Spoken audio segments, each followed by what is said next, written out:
Good Tuesday morning, everyone, and welcome into today's daily Bible reading for June the 13th. Today we are reading together in Joshua chapter 8, which is going to give us the details concerning Israel's bounce back from their failure that they had previously experienced as they went up against Ai, and that was because of the sin of Achan and coveting what had been found within Jericho and taking it back for himself instead of offering it up to God. And we're going to see exactly how the people can bounce back, because really there was no reason for them to fail against Ai. The people, they were more numerous than the people. They obviously had Yahweh on their side. Well, at least they thought they had Yahweh on their side, apart from the fact that he had abandoned them because of the sin that was within the camp. But now they're going to have a second opportunity to go up against this city and its inhabitants.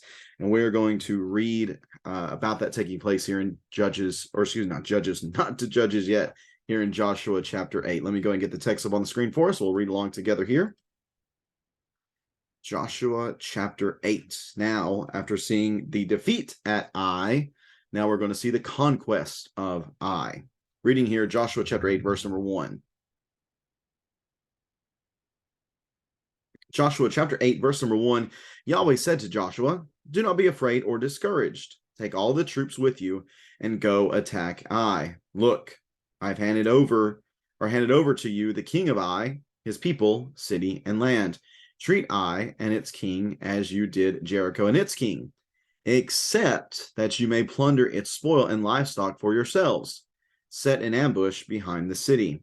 So Joshua and all the troops set out to attack Ai. Joshua selected 30,000 of his best soldiers and sent them out at night.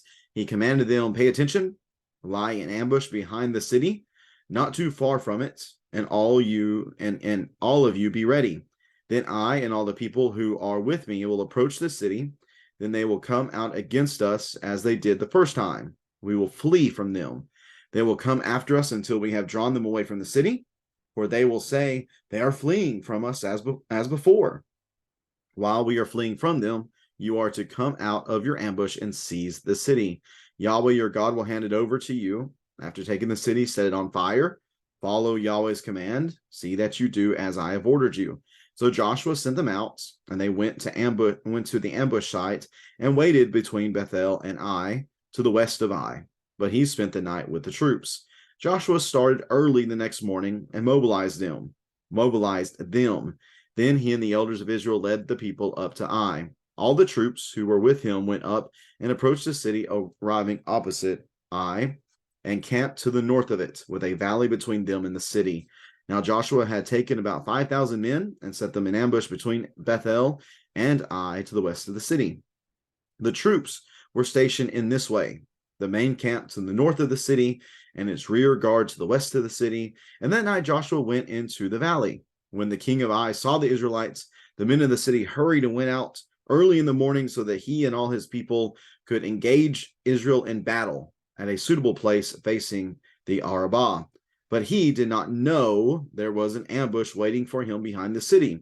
Joshua and all the people pretended to be beaten back by them and fled toward the wilderness.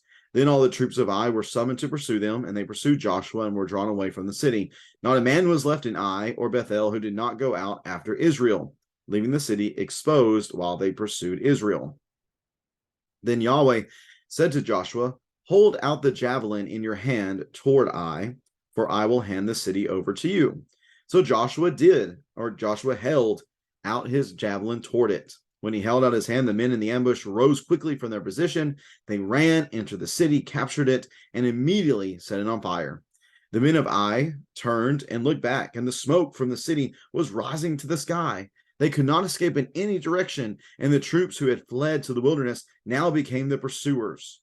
When Joshua and all Israel saw that the men in ambush had captured the city and that smoke was rising from it, they turned back and struck down the men of Ai. Then men in ambush came out of the city against them, and the men of Ai were trapped between the Israelite forces, some on one side and some on the other. They struck them down until no survivor or fugitive remained, but they captured the king of Ai alive and brought him to Joshua. When Joshua had finished killing everyone living in Ai who had pursued them into the open country, and when every last one of them had fallen by the sword, all Israel returned to Ai and struck it down with a sword. The total of those who fell that day, both men and women, was 12,000, all the people of Ai. Joshua did not draw back his hand from holding the javelin until all the inhabitants of Ai were completely destroyed. Israel plundered only the cattle and spoil of that city for themselves, according to Yahweh's command that he had given Joshua. Joshua burned Ai and left it a permanent ruin, still desolate today. He hung the body of the king of Ai on a tree until evening, and at sunset Joshua commanded that they take his body down from the tree. They threw it down at the entrance of the city and put a large pile of rocks over it, which still remains today. At that time, Joshua 8 and verse 30, Joshua built an altar on Mount Ebal to Yahweh, the God of Israel, just as Moses, Yahweh's servant, had commanded the Israelites. He built it according to what is written in the book of the law of Moses, an altar of uncut stones on which no iron tool had been used. Then they offered burnt offerings to Yahweh and sacrificed fellowship offerings on it. There on the stones, Joshua copied the law of Moses, which he had written in the presence of the Israelites. All Israel, resident, alien, and citizen alike, with their elders, officers, and judges, stood on either side of the Ark of Yahweh's covenant, facing the Levitical priests who carried it. Half of them were in front of Mount Gerizim, and half in front of Mount Ebal, as Moses, Yahweh's servant, had commanded earlier concerning blessing the people of Israel. Afterward, Joshua read aloud all the words of the law, the blessings as well as the curses, according to all that is written in the book of the law. There was not a word of all that Moses had commanded that Joshua did not read before the entire assembly of Israel, including the women, the dependents, and the resident aliens who lived among them. And that is Joshua chapter 8. Here within this text, we see a good bounce back. We see where they had gone from the valley of defeats, where they were very demoralized. Going back to chapter 7 and verse number 5, we read that as a result of what took place in the first battle with Ai, the people lost heart. The people lost heart. But now we see Yahweh coming back to Joshua in chapter 8, verse number 1, and telling him to not be afraid and to not be discouraged, but to take the troops, and you're going to go to Ai, and this time you are going to have victory over them.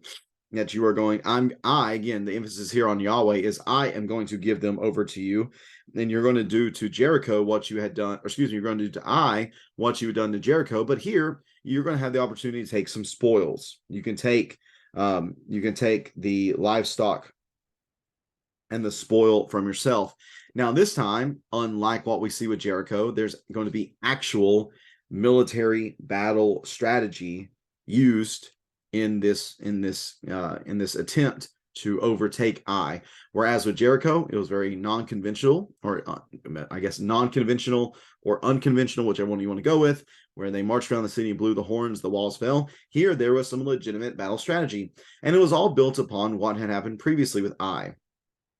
The fact that Ai had been able to turn away a larger enemy had probably filled them with a lot of confidence. They were probably very prideful in their ability to fight against Israel. They're thinking, we took them once, we can take them again. And Yahweh is going to use that pride against them, for he's going to send a decent-sized group towards the front of the city, to where they're going to be in plain sight.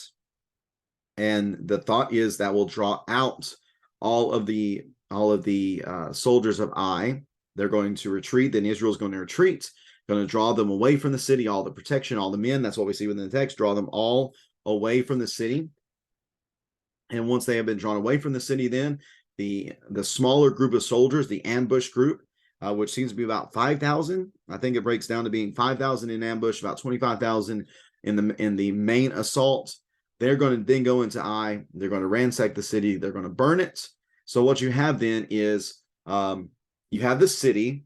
You have the city. Imagine the city's here in the middle, and you have the larger group of Israelites is going to come and attack, and then Ai is going to come out against them. So as they come out against them, Israel is going to run away, Ai is going to pursue. Then here on the other side, on the western side, they're going to come and overtake Ai.